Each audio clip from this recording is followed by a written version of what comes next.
running the game right now. The lemon berry slush float.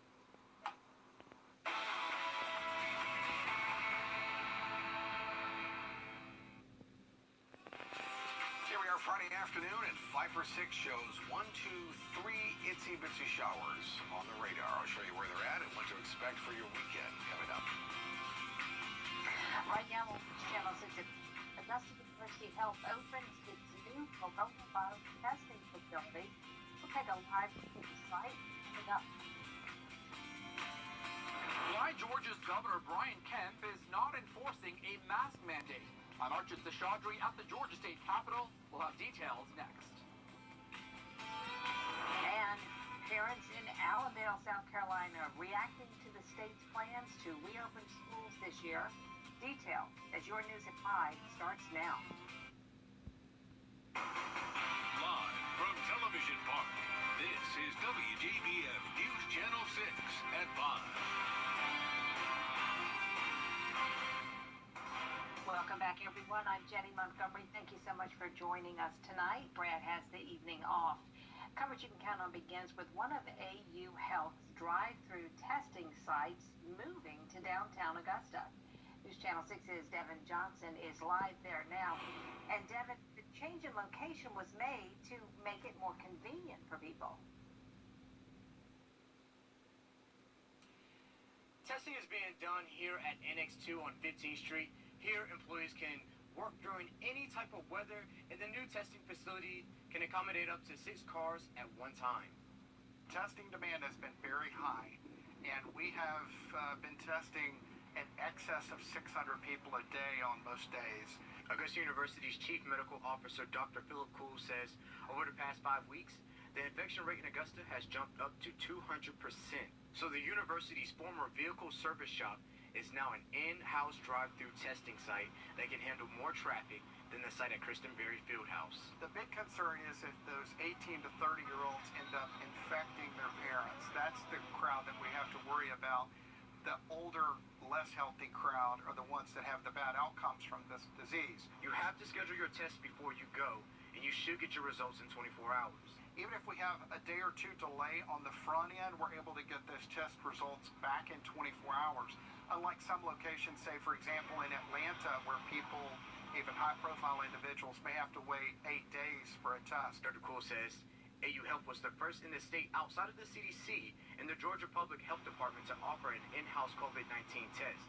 He says more testing and wearing a face mask are critical to slowing the spread of the virus. My job is to look at the science, and the science is clear. And the response that I have to people sometimes is, if you don't believe masks work, then just tell your surgeon the next time you have to have surgery, he shouldn't wear a mask.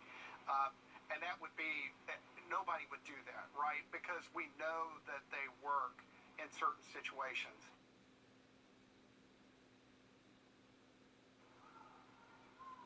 NAU is looking for other testing options and location for the Columbia County residents. Live in downtown Augusta, I'm Devin Johnson, WJBF News Channel 6. Devin, thanks so much for that live report. Also downtown, starting on Monday, University Hospital will open up more space dedicated to COVID-19 patients. 25 more beds will be available at the Somerville campus. Today, they have 86 hospitalizations. That's down a little from yesterday's record high of 90. A spokesperson says at this time they don't plan on scaling back on elective surgeries, but if they do, it won't affect outpatient surgery or procedures that don't require an overnight stay. While several mayors across Georgia are Aiken's citywide mask ordinance is now in effect. The emergency ruling will last 61 days. WJBF's Wes Cooper shows us how it's working. Earlier this week, the Aiken City Council voted 5-2 approving this emergency face mask ordinance. Now, you don't have to wear a face mask everywhere you go in Aiken, but you do have to wear one in enclosed spaces. Those spaces include shops and restaurants. Employees there are also required to wear a face mask if they're interacting with the public. You don't have to wear a mask if you have a medical condition, if you are outside, distant from people, at a place where it's not feasible to wear a mask, like a barbershop or a private office. You also don't have to wear a mask because of religious beliefs. We all have opinions. You know what I mean? That's what makes that's great. If everybody thought the same, it would be a boring world. But I would say to them, just be kind. Do unto others as you would like people to do unto you. The emergency face mask ordinance will expire on September 16th. In Aiken, Wes Cooper, WJBF News Channel 6.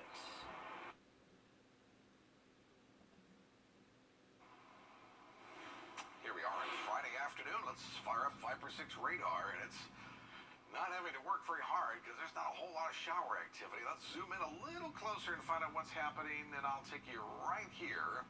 Just at the southwest of Beach Island, there's 520. A tiny itsy bitty shower was a little heavier earlier, but it's going away. Let's head into Aiken County, one near Highway 25, almost near the Edgefield County line. There's another one near Highway 1 and the Highway 39.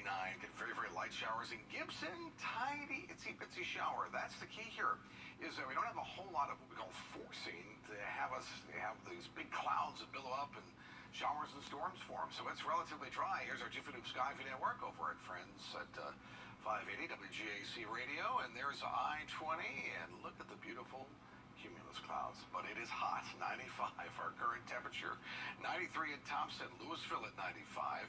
Millen at 97. But how about the heat index? This is the key. This is what I want you to remember this weekend, is that you take the temperature and you add the humidity. It feels like 102 in the city. Thompson at 100 degrees. Dog days of summer all through the weekend here. There's Aga doing his thing. I don't blame him. Lots of also water for our four-legged friends. It's going to be a hot and humid weekend, so we need to watch for heat-related issues. Coming up, I'll show you hour by hour what we're going to expect for Saturday and Sunday in just a bit. Jenny? All right, Tim, thank you so much. Well, as state leaders urge school districts in South Carolina to resume after Labor Day, we are getting a better idea of plans for one of our local school districts. Sean Cabbagestall reports. School districts across the CSRA coming up with reopening plans, including Allendale. The official first day of school for the district is August 31st. The district is using a phased approach for reopening based on COVID-19 spread in the community, which includes high, medium, and low levels of spread. The plan will be reviewed every 9 weeks. Officials also taking several other steps to prepare, including adding hand sanitizing stations in many locations and disinfecting before, during, and after the school day. Face masks will be provided to all employees and students from the district office. Routine temperature checks will be administered for staff and students at the beginning of each school day. All employees will be trained on COVID-19 symptoms and guidelines. I have the district's full plan on WJBF.com. Now back to you. Sean. Sean, thanks so much. The Midway at Augusta's Exchange Club Fairgrounds will be silent this year. The Augusta Exchange Club announcing that the 2020 George Carolina State Fair is canceled. The fair was set to take place October 16th through 25th. They're already in the process of planning for the 2021 fair, though, which will be the 99th. Those dates are October 15th through 24th, 2021. Well, the pandemic, as you know, has caused the cancellation of so many events, thousands of them nationwide. And as News Channel 6's Kim Vickers reports, if things don't get better soon, the cancellation of other fall festivals is possible.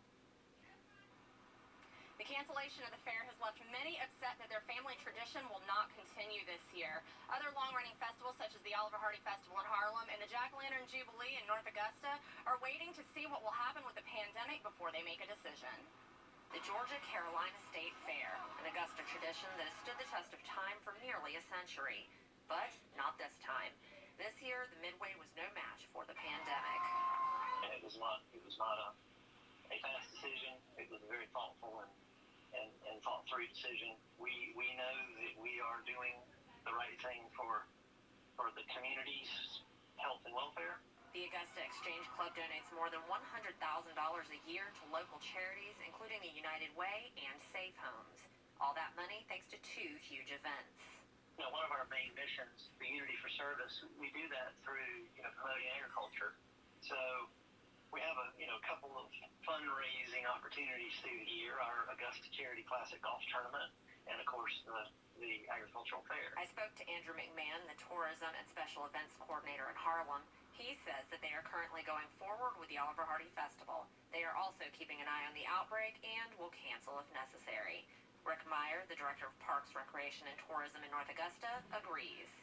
It's July, so we're going to take our time. They all worry about the economic impact that cancellations can have on small businesses. Many of the vendors at these events, along with local shops, count on large events like these to keep their businesses going each year. You feel the streets of downtown North Augusta, all the downtown businesses benefit greatly from that festival, but not just them. All these craft vendors and food vendors that travel the festival circuit all year long. You know, this is the way a lot of them earn a living. Meyer says that they hope they will know by the end of August whether or not they will have to cancel the Jubilee. In Augusta, Kim Vickers, WJBF, News Channel 6. Kim, thank you so much. Many proms were canceled because of the pandemic, but Columbia County has found a way to hold one for this year's juniors and seniors. Tomorrow night, prom in the park will be held at Evans Town Center Park. If you go, you need to wear your prom attire, but you can also take a change of clothing. There will be carnival rides, food trucks, and water slides. Masks are encouraged when you enter and exit the gate. Everything will be sanitized, but with more than 950 people having already RSVP'd, the big question is, how do you maintain social distance? They're all going to be spread out sort of in casinos and beaches for the schools that they attend. And those beaches will be spread across the large field with seating that's spread out throughout there. The tables that we're providing only have 2 to 4 seats, so they really can't sit either just with their date or with the group that they arrive with. Registration for the event is now closed. Doors open at 7 or the gates open at 7. The DJ takes the stage at 8, and then a fireworks display will close out the night beginning at 10 o'clock.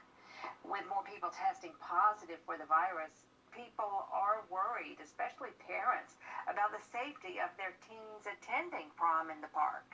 Augusta University's Chief Medical Officer, Dr. Philip Kuhl, says this is going to be an at-risk event, but he doesn't think it's out of the ordinary.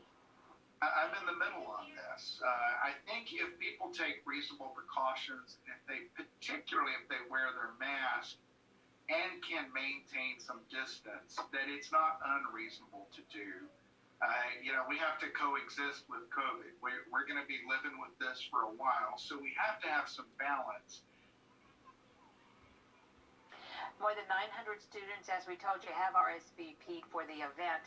Now, when you consider that the park can hold 15,000 people, that's only about a 5% capacity. Still ahead, 3 men charged in the death of Ahmaud Arbery made a court appearance today. We'll have details on their arraignment right after this.